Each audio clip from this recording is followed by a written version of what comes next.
pang Baklitas! Woo! Woo! At kayo'y nakikinig pa rin sa number 106.7 Energy FM. Pangga, wag mong sabihin radyo, sabihin mo. Energy! Ayan. At bago ko i-chika sa inyo at ilatag ang mga nasagap kong chismis for today's video, magpapasalamat muna ako dahil kung matatandaan nyo mga pangga, ako'y matagal na nawala sa ere. Hindi tayo na hindi tayo na suspinde. Baka mamaya may chismis na naman ng suspension, hindi tayo showtime.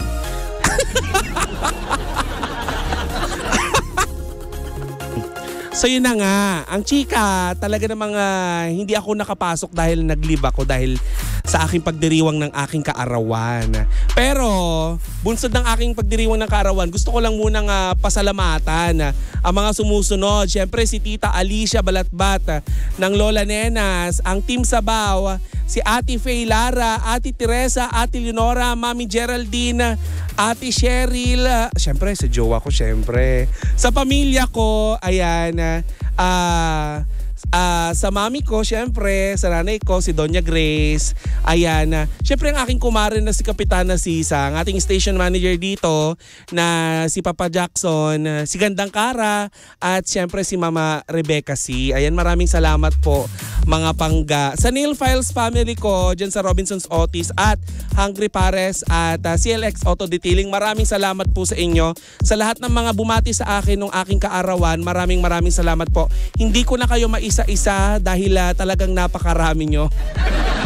Napakarami nyo nagmamahal sa akin. Talagang, alam nyo, ito lang yung birthday ko na talagang sobrang happy ko kasi kahit na wala akong masyadong selebrasyon. Talagang wala akong selebrasyon dahil nga sa nangyaring aksidente sa amin dyan sa may NLEX. So nag-birthday ako sa Talyer. So naramdaman ko na may mga nagmamahal pa pala sa akin. Nakakaloka.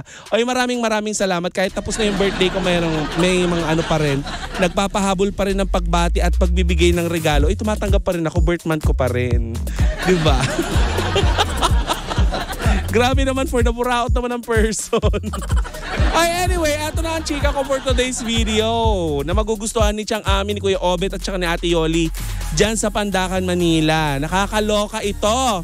Dahil nag-umpisa nga ito sa pagpo-post ng isang netizen sa kanyang TikTok account ng video ng sagutan na mula sa magkaibang pelikula nitong si Catherine Bernardo at saka nitong si Nadine Lustre.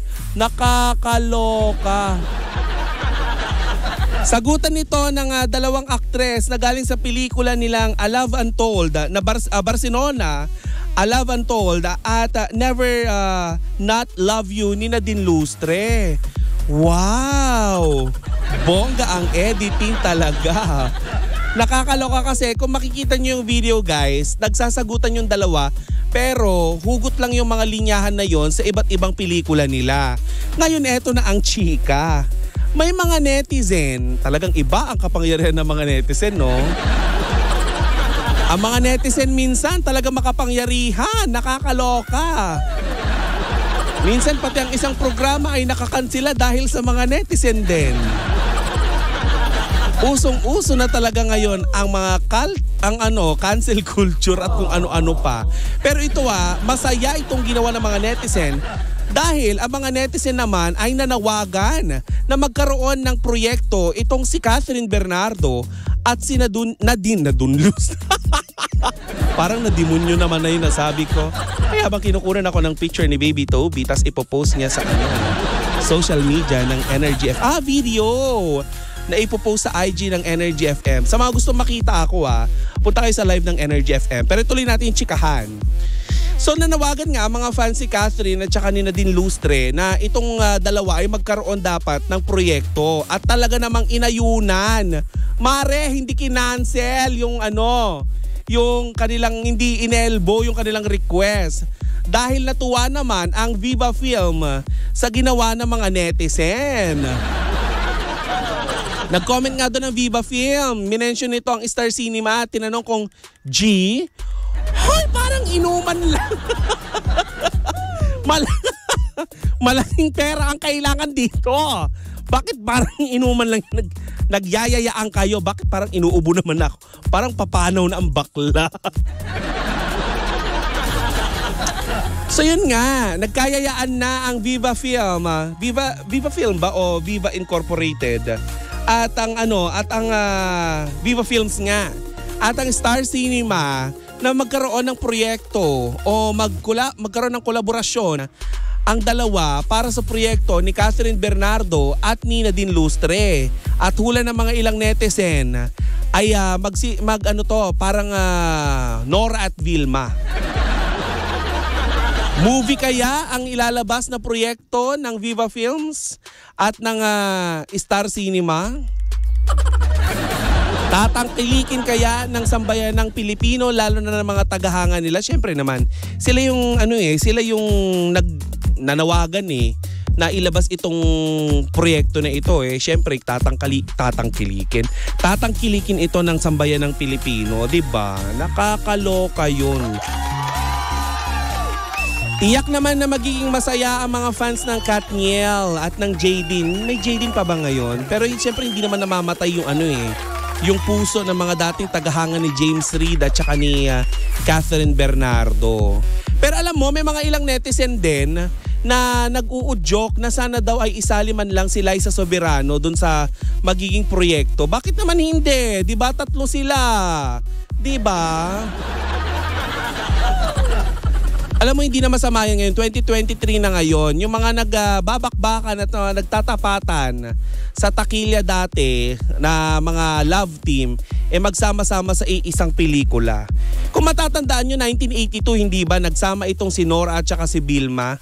Tama ba? Nora Honor at saka si Vilma Santos sa pelikulang T-Bird at Ako Ba Yun? Diba? Oo nga, yun nga yung naging movie nila, T-Bird at Ako. 'Di ba? Tibuli doon si Nora Honor, tama ba? Parang hindi ko naman ma-imagine na tibuli Oo, tibuli nga. Parang basta panoorin nyo na lang, nasa YouTube ata yung movie na yun. O, diba? May mga paraan na tayo ngayon para mabalikan yung mga ganyang pelikula, yung mga lumang pelikula na talaga ng mga pinilahan sa pinilakang tabing. Oy, Pangga! Ayan, masaya na yung mga Katniel fans at saka mga fans ni Nadine Lustre. Ngayon naman, pasayahin naman natin ang ating mga Pangga bilang pagdiriwang sa ika-25th anniversary ng 106.7 Energy FM. Mag-ingay! Mag-ingay ang lahat! Dahil pasasayahin ko kayo. Pasasayahin ko kayo sa pamamagitan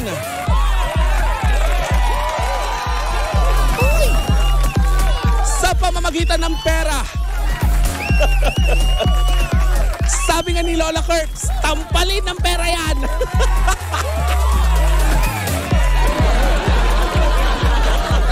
Eto na. Dakuan natin si Lola Kurtz. Mukhang merang ibibigay si Lola Kurtz, ha.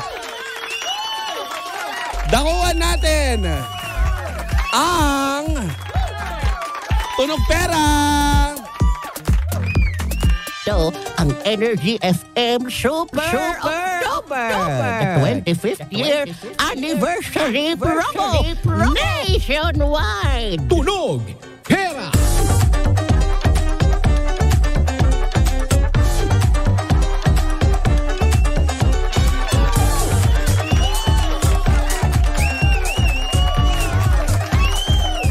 Ay, tamang inyong naririnig, tunog pera na! Sabi ko sa inyo naman tunog pera na, kaya naman ipaparinig ko sa inyo yung ating clue for today's video. Ayan, lilinawin ko lang Teka lang, tumahimik kayo. Wow! Ibibigay ko na sa inyo yung clue, yung tunog nung mismong sound. Siyempre tunog ng mismong sound. Para ka namang hindi nag-iisip, B.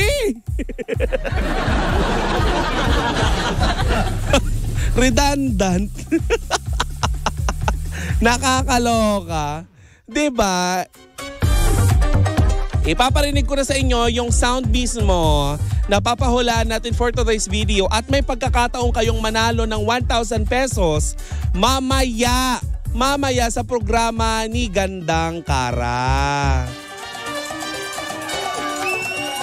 Diba? Mananalo kayo mamaya ng 1,000 pesos sa programa ni Gandang Kara basta tumawag kayo doon at sabihin nyo kung ano yung hula nyo dito sa ating papahulaan. Diba? Nakakaloka. O eto na. Ipaparinig ko na sa inyo yung ating huhulaang tunog ngayong araw na ito ng Lunes, October 9, 2023 at mamaya ha, sa programa ni Gandang Kara, tumawag kayo. Okay, eto na. Ano yung tunog natin, Baby Toby? Eto na.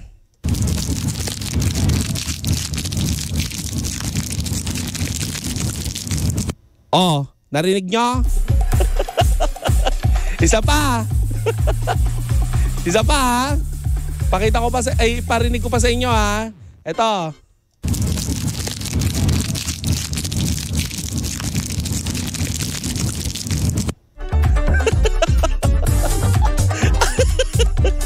Bakit ganun yung tunog?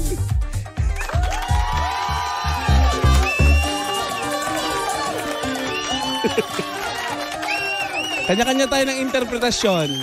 Kayo, anong hula nyo? Bigyan ko kayo ng clue ha. Mamaya tawag kayo sa programa ni Gandang Kara. Eto ang ating clue. Hey! Ano magiging clue ko dito?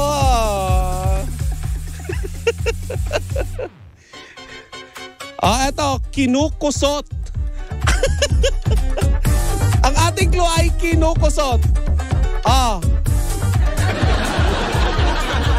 Ang ating clue ay kinukusot. Oo. Aking hula ko singit. Nakakita na ba kayo ng singit na kinusot?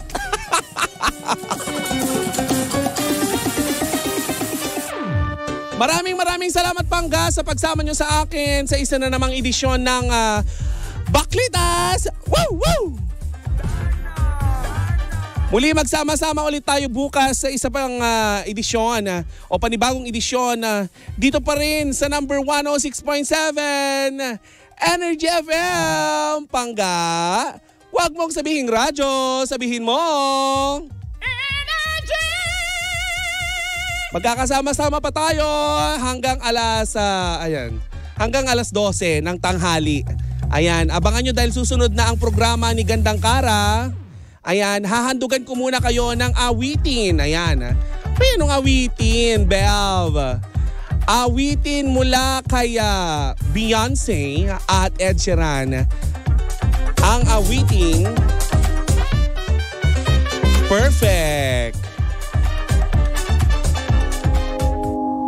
I found a love